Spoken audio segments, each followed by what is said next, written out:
안녕하세요. 서울 프로퍼티 인사이트의 고병기 컨텐츠 에디터입니다. 네, 오늘 같이 해주실 분은 이수자산운용 대체증권투자팀의 신영찬 과장님이십니다. 안녕하세요. 안녕하십니까.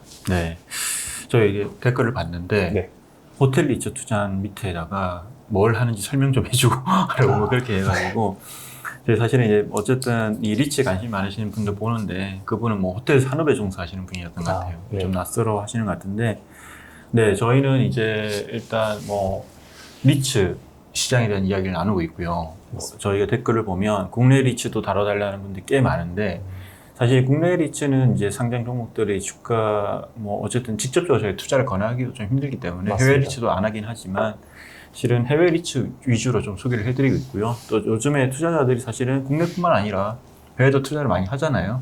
저희가 오늘 다룰 주제도 상당히 투자를 많이 하는 종목들이 있고요. 맞습니다. 네, 그래서 국내 리츠는 이제 국내 리츠의 전반적인 전망에 대해서는 저희가 한번 소개를 해드렸지만 이제 앞으로 개별 종목들을 어떤 식으로 좀 소개해 줄지 고민을 좀 해볼게요.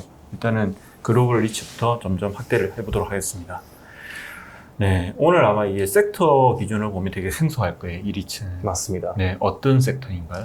네, 오늘 말씀드릴 섹터가 이제 넬리스라고 부르는 어떻게 보면은 섹터라고 보기에는 자산군으로 보긴 좀 힘들고요. 네. 사실상 임대차 방식의 차이라고 생각하시면 되는데 사실 저희 투자자들 입장에서는 되게 익숙한 종목이 이 안에 굉장히 많이 들어가 있고요. 네네. 이제 국내에서 제일 많이 투자하고 있는 리츠 중에 하나인 리얼티 인컴. 이 종목이 이제 넬리스 섹터로 분류되는 종목입니다. 리얼티 인컴이 아마 이제 PB분들이 많이 추천하시는 것 같아요. 맞습니다. 월베다 리츠라고. 네, 맞습니다. 네. 그리고 이제 워렌 버핏의 종목으로 굉장히 유명세를 탔었던 뭐 스토어 캐피탈. 워렌 버핏은 사실은 이제 뭐 오마하의 현인으로 불리는데, 근데 이제 부동산을 안 좋아하는 것으로 유명한데, 유명했었죠. 네, 근데 이제 어쨌든 뭐 이거는 상장 리츠이기 때문에 또 투자를 몇 년 전부터 하고 있더라고요. 맞습니다. 네.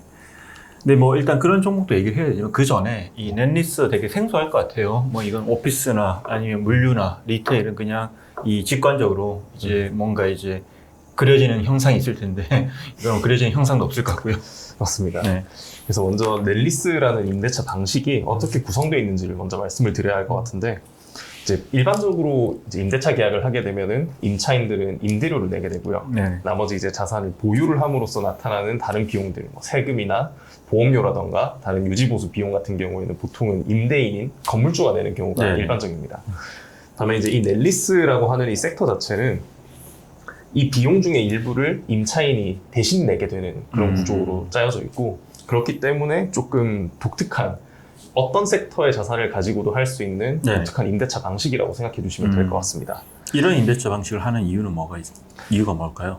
결국은 사실 되게 소형 자산들을 많이 가지고 있는 네. 좀 이따 다시 말씀드리겠지만 네. 이제 이 섹터 자체에서 보유하고 있는 뭐 단일 섹터를 보유한다 아니면 좋은 자산 몇 개를 보유한다 이런 것보다는 몇 천 개 이상의 굉장히 많은 네. 자산을 가지고 더 이제 뭐 프랜차이즈에 대한 어떤 세일즈 앤 리스펙 방식을 한다던가 그쪽에서 매각하는 자산들을 포트폴리오 형태로 다 산 다음에 다시 이제 임대를 해주는 네. 그런 형태이기 때문에 사실 이 세금, 보험료, 유지보수 비용 자체가 네. 리츠들한테 줄 수 있는 영향이 되게 크거든요. 네네. 그러니까 이 부분들을 다 없애면서 어떻게 보면 이익에 대한 안정성을 굉장히 높일 수 있는 방식이기 때문에 이런 선택을 하는 경우가 종종 있는 것 같습니다. 네.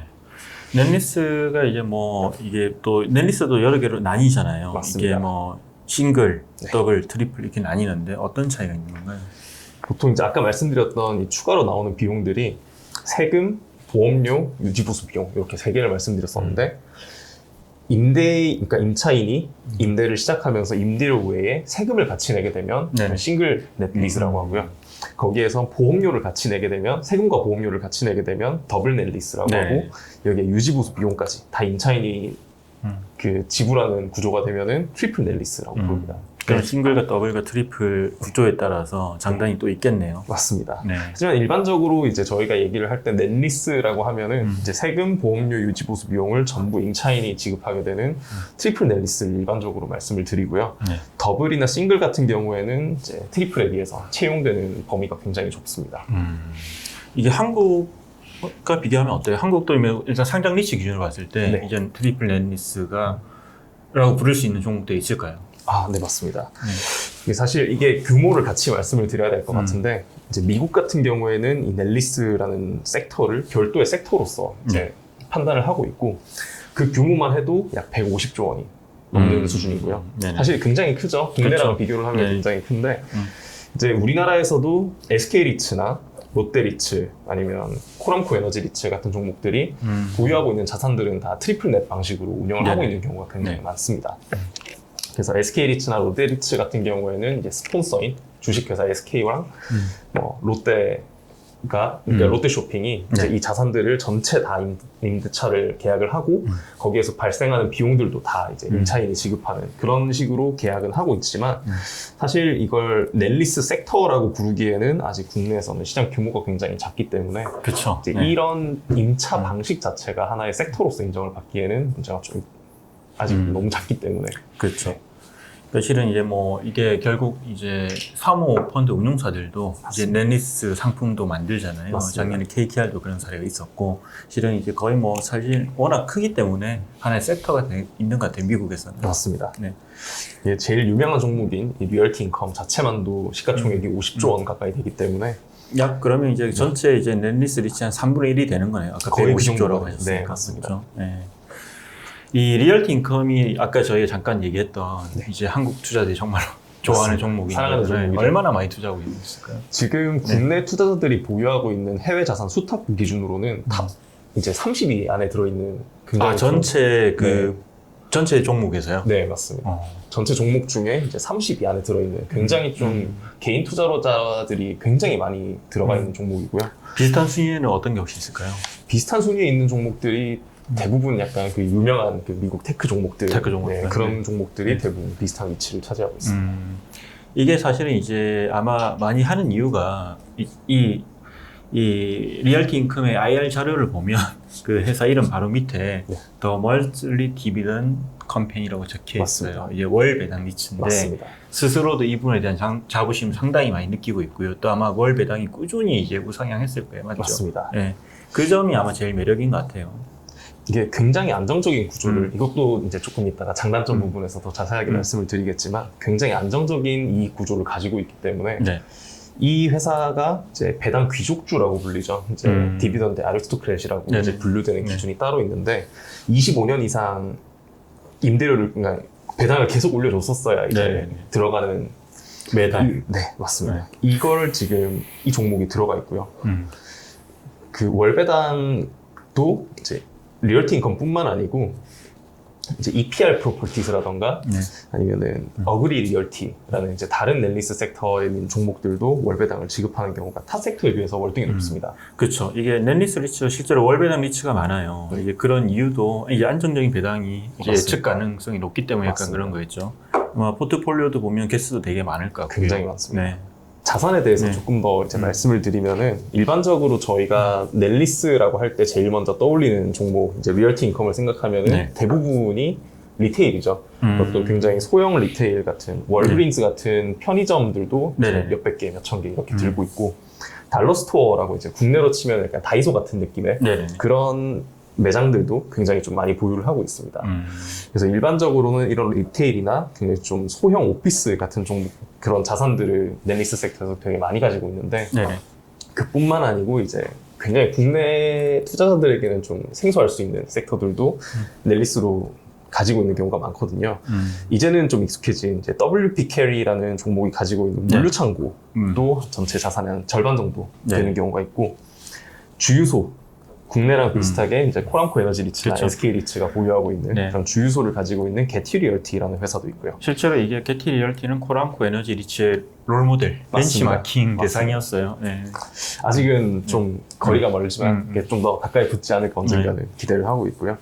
그리고 또 생소한 종목들이 이제 카지노 자산을 보유하고 있는 비치 아니면은 이제 게이밍 앤 레저 프로퍼티스라는 두 개의 회사가 있고 이건 정말 생소하긴 하네. 한국은 네, 이제 맞습니다. 이런 리츠 자체가 없기 때문에. 카지노 자체가 사실 네. 이제 상장돼 있는 두 개 회사에서 가지고 있지 이제 개별 어떤 자산을 보유할 수 있는 구조가 아니기 그렇죠. 때문에 네, 네. 굉장히 이것도 생소하실 거고요. 상당히 그리고- GKL 이런 거죠. 네.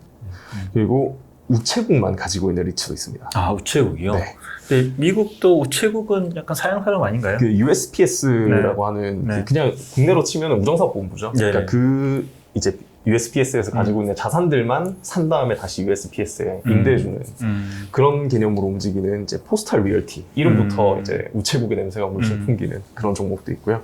어때요? 그 종목은 약간 좀 우체국이라는 산업이 네. 사실은 뭐 택배 이런 거 타긴 하지만 네. 우편이라는 측면에서 보면 어쨌든 좀 약간 사양 산업 아닌가요? 사실 국내에서는 그런 개념이 네. 좀 많이 이제 사양 산업에 가까워졌다고 생각하는데 미국에서는 아직도 좀 굉장히 견조하게 운영이 되고 있는 것 같더라고요. 배당도 이제 연 5% 이상 꾸준히 계속 나오고 있고 그리고 또 신기한 종목들로 보자면은 영화관 그리고 그렇죠. 스키랑 골프 리조트 위주 워터파크 네. 이렇게 보유하고 있는 EPR 프로퍼티스라는 회사도 있고요.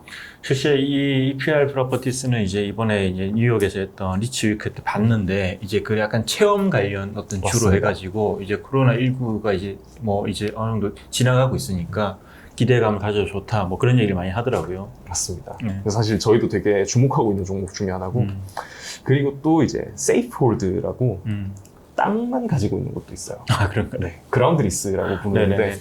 보통 한 땅만 빌려주고 이제 건물에 대한 지상권을 이제 그 운영사가 가져가는 형태로 네네네네. 딱 그 땅만 빌려주는 계약은 보통 50년에서 90년 이렇게 계약을 해가지고 네. 네, 리스 그런 홀더 부분이 자산에 이제 토지 주겠군요. 맞습니다. 네네. 그런 개념도 있고 네네. 네, 국내에서 생각하기 힘든 그런 자산들이 다양하게 미국의 넷리스 섹터로 이제 분류되고 있습니다. 근데 아마 이 얘기를 하면 넷리스 리츠에 대한 관심이 급증하지 않을까 싶어요. 이게 워런 버핏이 투자한 이제 넷리스 리츠가 있는데 스토어 캐피탈이에요. 맞습니다. 이게 이제 보면 뭐 한 번만 사들인 건 아니고 이제 몇 차례에 걸쳐서 워런 버핏이 이 주식의 지분을 늘려왔어요. 맞죠? 그리고 이제 제가 예전에 저도 기사를 쓴 적이 있는데 뭐 투자하기 전에 뭐 또 워런 버핏답게 엄청나게 3년 정도 리츠 공부를 하고 들어왔다고 하더라고요. 네. 어떤 리츠인가요, 스토어 캐피탈은? 스토어 캐피탈도 이제 뒤에서 다시 말씀을 드리겠지만 가장 중요했던 부분은 이제 외형 성장이라고 부르죠. 네네. 이제 신규 자산 매입이 굉장히 빨랐다는 점인데 그런 면에 있어서는 이제 넷리스 섹터에서 가장 빠른 종목이었고요. 사실 1년에 전체 포트폴리오의 12에서 13% 이상 네네. 계속 이제 신규 자산을 사는 네네. 그런 형태였습니다. 이거는 이제 약자가 이제 싱글 테넌트 오퍼레이셔널 리얼 네. 에스테이트 맞습니다. 이렇게 사실 좀 갖다 붙이긴 네. 나는데 네. 네. 스토어 캐피탈이라고 해서 사실 저도 이 부분을 그 싱글 테넌트 오퍼레이팅 리얼 네. 에스테이트 이거는 좀 나중에 알았고요. 네. 그냥 회사 이름이 재밌네. 네. 네, 그렇게만 알고 있다가 이 스토어 캐피탈 같은 경우에도 정확히 자산의 80% 정도는 리테일 자산이고 그러네요. 나머지 20%는 이제 산업용 자산 이렇게 보유를 하고 있고요. 대부분이 다 이제 이것도 이 회사의 명에서 나오듯이 단일 임차인이 전부 다 임차를 하고 이제 관련 비용을 다 지급하는 그런 마스터리스, 트리플 넷리스 형태로 구성이 되어 있습니다. 이게 뭐 어쨌든 이제 넷리스 리츠는 특정 어떤 자산 섹터별로 구분되는 게 아니기 때문에 다양한 자산이 있는데 최근에 보면 이제 그런 어떤 산업의 발전이라든지 시대의 변화가 되게 빠르잖아요. 맞습니다. 그러면서 이제 물류센터 리츠 안에서도 이제 포트폴리오 리밸런싱이 일어나고 있고 또 전체 리츠 시장에서도 뜨는 자산과 이제 지는 자산이 분명 나타나는데 그럼 여기도 이제 넷리스 리츠들도 자체적으로 더 자산을 리밸런싱 하거나 아니면 신규 섹터에 들어가 이런 움직임도 좀 있나요? 신규 섹터에 들어가는 움직임은 네, 있습니다. 이게 사실 제일 유명했던 건이 이제 최근에 좀 저도 놀래긴 했었는데 리얼티 인컴이 가지고 있는 자산이 한 80% 이상이 여기도 리테일이고요. 네. 나머지 한 15에서 20% 정도가 산업용 자산을 원래 보유를 하고 있었습니다. 네. 최근에 이제 리얼티 인컴이 뭘 발표했었냐면 보스턴에 있는 카지노를 하나 샀어요.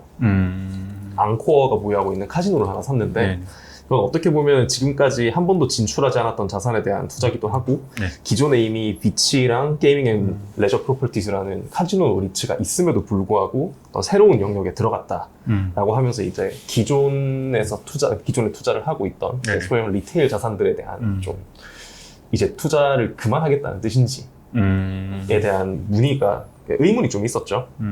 그리고 최근에도 작년에도 이제 VE 리트라는 이제 다른 넷리스 리츠를 합병했어요. 네네. 그렇게 되면서 이제 50조 규모까지 켜지게 된 건데 이 VE 리트 같은 경우에는 대부분의 또 자산이 오피스하고 이제 네. 산업용이었습니다. 지금 이제 리얼티 인컴에 있는 요 20%의 산업용 자산이 대부분 다 이 VE 리트 네. 인수에서 넘어온 거라고 생각하시면 되죠.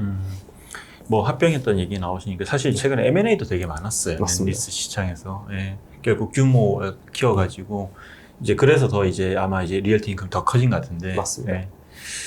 그 일부에서는 하나만 더 얘기하고 넘어가죠. 이게 넷리스 리츠만 담는 또 ETF도 있어요.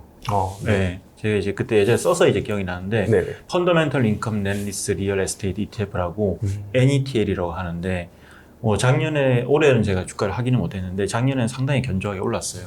그리고 얘네들이 이제 보면 이제 자기들 어떻게 설명해 놨냐면 broad based exposure to the US economy라고 이렇게 적어놨어요. 자기들의 어떤 그 정체성을 설명할 때 실제로 저희가 이제 넷리스 자산들이 되게 미국인들의 일상생활 밀접한 자산들이 되게 브로드하게 퍼져 있잖아요. 맞습니다. 전국 지역에, 미국 전역에. 네. 약간 그런 특징을 반영한 게 아닌가 싶어요. 또 임차인들도 보면 페덱스, 아마존, 뭐 홈디포, 월마트, 세븐일레븐 이런 평소 타코벨 같은 이런 네. 평소에 자주 가는 거기 때문에 어찌 보면 미국 경기와 경기의 연동성이 엄청 높다고 볼 수 있겠네요. 사실 실질적으로는 경기와 연관이 크게 돼 있진 않아요. 네네. 계약 구조를 보면 네네. 그렇게 돼 있진 않은데 사실 투심 자체는 말씀하신 대로 네네. 그냥 미국인들의 일상과 연결돼 있는 네네. 그런 종목이라고 할 수 있고요.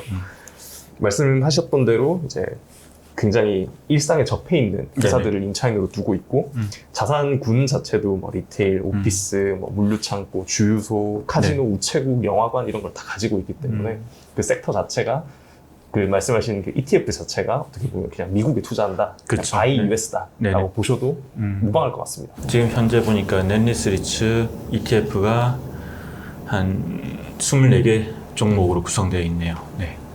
일단 1부는 이 정도로 하고 2부에서 넷리스 리츠 장단점에 대해서 좀 얘기를 해보도록 하죠. 네, 알겠습니다. 고맙습니다.